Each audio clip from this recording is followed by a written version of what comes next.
Hey guys, thank you to all my subscribers for coming back and supporting the channel. And if you're new here, welcome. I will be going over Explode the Code Book 2 and what our experience was doing Book 2. If you guys have been following my channel for a little while, you know that in kindergarten last year, my daughter was having some difficulty with reading, and we switched curriculum to Explode the Code Book 1, and we did Book 1 and 1.5. She did really well with that, so we continued with Book 2, and she also did really well with Book 2, and so let's get into it. I'll just talk a little bit about what we learned. So Book 2 consists of learning about the initial consonant blends and final consonant blends. And so we started at the beginning of August and we finished at the very beginning of December. It took us a full 3 months to get through the whole book. We did every page, including the post-test. And so here in September, you can see, I just picked this page randomly, that we're learning the initial consonant blends. So this one is cur. And what I had her do, and I explained this in a short that I did, was I started to have her use a highlighter to underline the consonant blends that she was learning, because when we first started in August, she was having difficulty still blending the letters together. And so I really wanted to jog her memory every time she would read that now we're not reading the letters individually, but we're combining the first two letters, and then later that we were combining the last two letters. And so I found that using a highlighter worked really good. And what I did is I started off highlighting the letters myself, and then as we went along and pretty quickly, I had my daughter underlining the consonant blends that she was learning. And I really feel that that helped immensely because I could really see her picking up with the reading and the blending. The blending became very easy for her after underlining the sounds. And so again, to make things a little fun, I would have her, like on this page, mark the correct answer and then color it in afterwards after we checked them all. And so this is one page that's different from Book 1. This is yes or no. So these are yes or no questions where your child has to read the sentence and then answer yes or no, whatever is correct. So that was different, and I can say that with this page, she could read this page and do this page on her own, which, you know, was a big improvement from kindergarten, where I was always helping her with reading sentences. And so what I mean is, with this page, for example, in Book 1, they also have this. They do not have the yes or no questions in Book 1, but they do have this in Book 1. And this was really the page that I would really have to help her with a lot, because she doesn't like reading, and she really didn't like having to read all these sentences. And she still doesn't like these pages, but she's doing so much better. Her reading has really improved. I'm so proud of her. But anyhow, here I also had her underlining the consonant blends, and then I'd have her, you know, select whatever her answer is, and then afterwards she could color in the pictures, because she loves art and she just likes doing that, and it keeps her engaged, and she looks forward to something when she's done with the page. What I also did, if you can see here, I started implementing these little sticker rewards. And so for every page she finished, she got a little cat sticker. And my daughter picked these stickers out at Hobby Lobby herself. She likes cats, so this was a very motivational to her. And because she likes art and she kind of likes creating little stories, she would pretend that these cats were doing different activities, and so that also kept her motivated to do the pages in the book, because every day she'd get a little cat and she would have the cat do something different on every page. And then for this page, I had her matching the words, and I just had her color in the words, with the matching color, and the words had to be correct. This page here is also a different activity than book one. This one, you have to pick which word is correct, and it says track or tack for this one. So she would have to select the correct word. Again, I had her underlining all of the beginning consonant blends that we were learning first. That's the very first thing that I have her do. And then I have her go through and I read the words and then pick one. So this was different for her, but she could do this one as well on her own, and she found this easy and she didn't mind doing that. And then on this side, I just wanted to briefly talk about the writing exercises and how that went.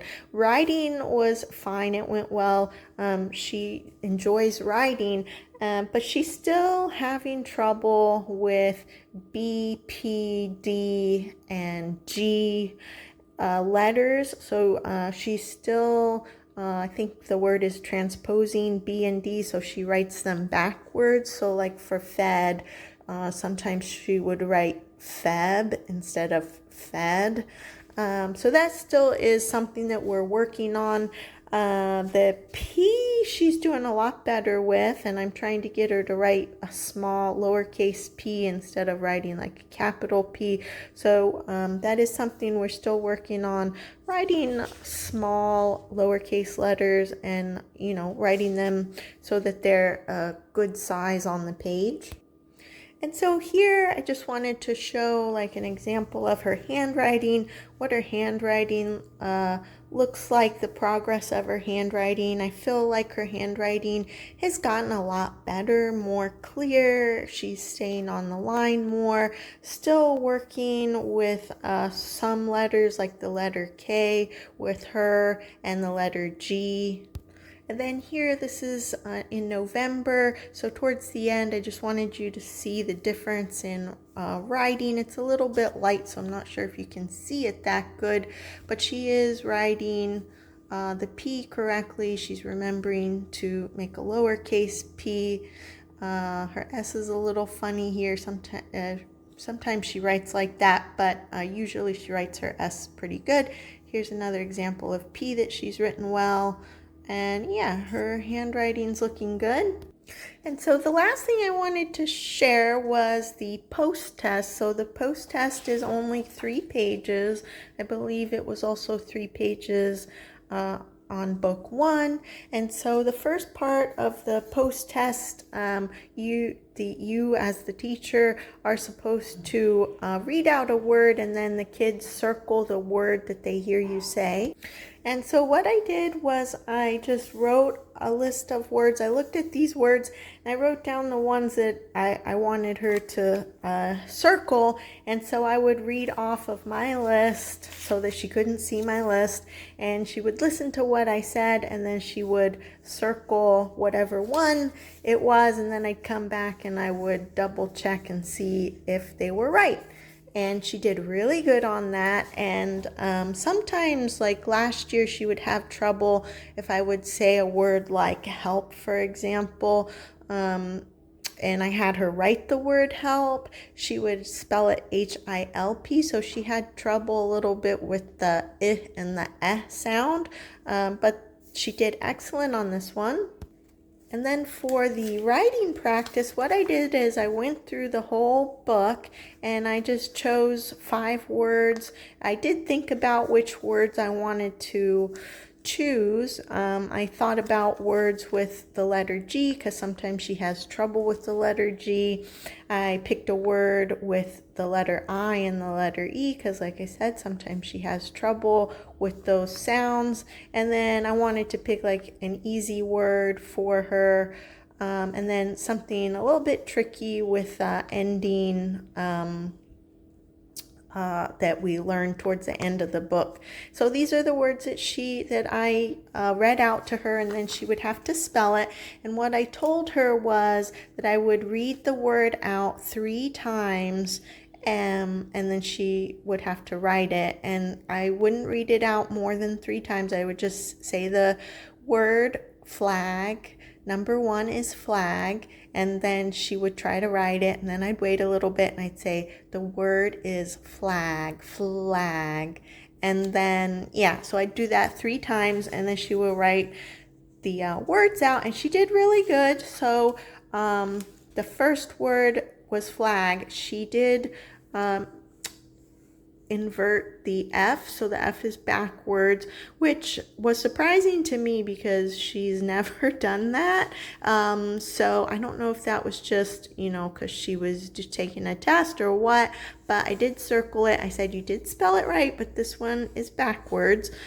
So I gave that to her, and then the other one she got right. And then this one, I figured she wouldn't get this one right because I feel like we didn't practice this ending sound enough, but she was very close, and so I wrote the K in for her, and then she wrote over it. But yeah, I would say she did really well on that page. And then for the last page of the post-test, your child has to read this little paragraph, and then the paragraph gives them a clue to end the paragraph. They have to figure out what the item or the animal is. And so I did have her read this. Of course, this was not her favorite part, but she actually did it without complaining too much. And yeah, I'm so proud of her, guys. I'm so proud of her because she was able to read these and comprehend it and answer the question by finishing the spelling, the ending of the word. I was blown away. I was so happy with that, and she did a really good job. And so the only thing I can tell you about the post-test is that, Explode the Code does come with a teacher's manual, a teacher's guide, and it says up here, teacher dictated, see the key for books 1 through 5. So I think that refers to the teacher's manual. I do not have the teacher's manual, which is why I just came up with my own words, and, it worked out. It's fine.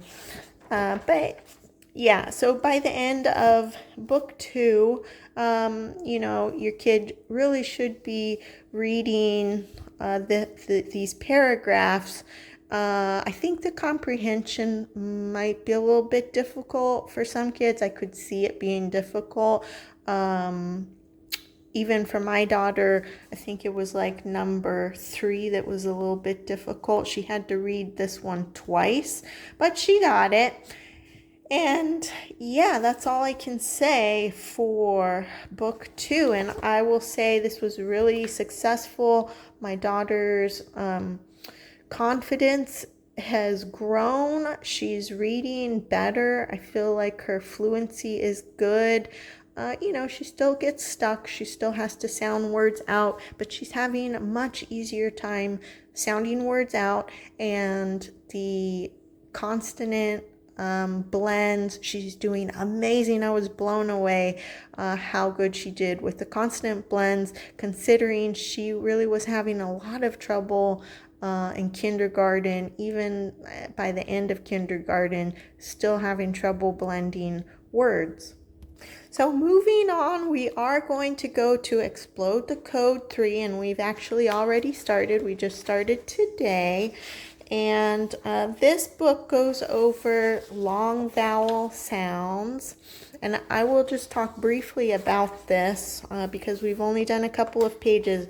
But what I like about book 3 is it does take you through the long vowel sounds, which is something that the reading assessment person told us we need to work on this year. And so I like that. And I like that at the top of the page, they give you a little bit of grammar, what vowels are, and then it tells you some of the rules. As you go on, it tells you some of the rules. If a vowel is at the end of a little word, the vowel says its name. And if a little word ends in Y, it says I. So I love that they add in these phonics rules. So as we go along, I can say that to my daughter. And I think I will continue to underline the consonant blends to help jog her memory. Once I see that she can remember without the highlighter help, then I'll probably drop it. But I'm really looking forward to the next half of the school year and to see like how much she can read by the end of the year. She's doing amazing. I hope you guys are doing amazing too. I hope this is working for you, and if you haven't done it, I hope that this review helps you see what it's like using Explode the Code, and I will see you guys in the next video.